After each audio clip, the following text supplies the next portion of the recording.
दोस्तों नमस्कार। Colonel Ajay Singh Ajay astro money group first global astro finance digital channel से आपसे मुखातिब होता हूं। आज है शुक्रवार 20 सितंबर सन 2024। दोस्तों खाद्य तेलों में जब से भारत ने इंपोर्ट ड्यूटी लगाई है पूरे विश्व में हड़कंप मचा हुआ है। इंडोनेशिया ने भी कुछ महत्वपूर्ण कदम पाम तेल के निर्यात पे उठाए हैं जिसकी पालना 21 सितंबर से होगी। जानिए रिपोर्ट विस्तार से। दोस्तों अजय एस्ट्रो मनी ग्रुप देश का संभवतः पहला चैनल है जो भारतीय अनुसंधान पद्धति और फंडामेंटल एनालिसिस के आधार पर विशेष रिसर्च और अनुसंधान आप तक प्रस्तुत करता है। साथ साथ देश दुनिया की ताज़ा तरीन खबरों से भी आपको रूबरू कराता है। आपको याद होगा लगभग 1.5-2 महीने पहले हमने खाद्य तेलों में तेजी का अग्रिम अनुमान दिया था, जब कोई दूर दूर तक खाद्य तेलों में तेजी की बात नहीं नजर आ रही थी। उसके बाद लगातार खाद्य तेलों में तेजी हुई और सितंबर मंथ के अंदर तो सरकार ने ड्यूटी घटाने का इंपोर्ट ड्यूटी लगाने का अभूतपूर्व फैसला लिया। इससे खाद्य तेलों की तेजी परवान चढ़ गई। दोस्तों महत्वपूर्ण यह है कि तेजी आने के बाद आपने माल खरीदा तो आपका खतरा बढ़ जाता है, और यदि आपने मंदे में माल खरीदकर आगे तेजी का फायदा उठाया तो आप नाचने लगते हैं खुशी के मारे, क्योंकि आपने सही डिसीजन लिया होता है। और ये सही डिसीजन लिया कैसा जाए, इसके लिए अनुसंधान, विश्लेषण, बाजार की खबरें, फंडामेंटल, इन सब की आवश्यकता होती है। और इन सब के ऊपर होती है भारतीय अनुसंधान पद्धति, जिसके वजह से भारत सोने की चिड़िया के रूप में जाना जाता था। अग्रिम अनुमान, विश्लेषण, भौगोलिक स्थिति भारत को विश्व का सबसे अग्रणीय देश बना के रखता था। आप भी आज इसका फायदा उठा सकते हैं। हमारी टीम लगातार पिछले 25 साल से इसके ऊपर अनुसंधान और विश्लेषण कर रही है। जानिए रिपोर्ट। दोस्तों कांदला सोया तेल के भाव कल 19 सितंबर को 30 रुपये बढ़कर 190 रुपये तक पहुंच गए हैं। कांदला पाम तेल के भाव 10 रुपये बढ़कर 1200 रुपये के भाव प्रति पहुंच गया है।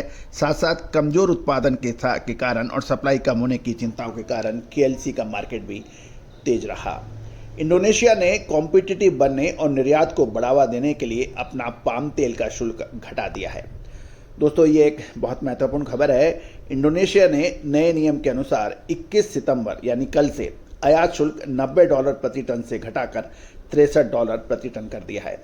और ये कदम मलेशिया को पीछे रख सकता है, क्योंकि मलेशिया के बजाय अब इंडोनेशिया के पाम तेल की डिमांड बढ़ेगी। और ये भी हो सकता है कि मलेशिया भी आने वाले समय में इसके साथ साथ अपने पाम तेलों के या तो दाम घटाए या ड्यूटी घटाए। तो इंडोनेशिया ने इसकी शुरुआत कर दी है, असर मलेशिया पर भी पड़ेगा। साथ साथ ये भी एक महत्वपूर्ण बात है कि इस कदम से केएलसी एक्सचेंज पर बढ़ी हुई पाम तेल की कीमतें भी नियंत्रित हो सकती है। सोयाबीन उत्पादक देश ब्राज़ील और अर्जेंटीना में बिजाई के विपरीत मौसम के कारण सीबॉट में भी सोया तेल की तेजी जारी रहेगी। दोस्तों आपको याद होगा कि हमने आपको यही कहा था कि भारत के टैरिफ बढ़ाने से, भारत के इंपोर्ट ड्यूटी लगाने से अंतर्राष्ट्रीय बाजारों में खाद्य तेल की कीमतों पर फर्क पड़ेगा और वो उनको घटाना पड़ेगा, नहीं तो वो इंपोर्ट भारत को निर्यात नहीं कर पाएंगे। दोस्तों हमारी ये अग्रिम विश्लेषण सही साबित हुआ है। दोस्तों अमेरिका द्वारा कल फेड रेट ने भी इंटरेस्ट रेट में जो 50 बेसिक पॉइंट की कटौती की, उससे भी सीबीओटी के कॉम्प्लेक्स में चारों तरफ हरे का निशान भी था, यानी हरे का निशान मतलब पॉजिटिव। गौरतलब है कि यह भी जानने में आ रहा है कि कांदला पोर्ट पर पाम तेल का स्टॉक कम है, इसलिए शॉर्टेज की संभावना तैयार हो सकती है। साथ साथ ये भी एक ध्यान देने वाली बात है, एक मीटिंग में सरकार ने तेल क्षेत्रों को संयम बरतने के लिए कहा। इंडस्ट्रियलिस्ट और एसोसिएशन को कहा कि खाद्य तेलों में ड्यूटी किसानों के लिए बड़ी है, रिफाइनर्स को खुदरा मूल्य बढ़ाने में सावधानी रखनी चाहिए और उनको नहीं बढ़ानी चाहिए।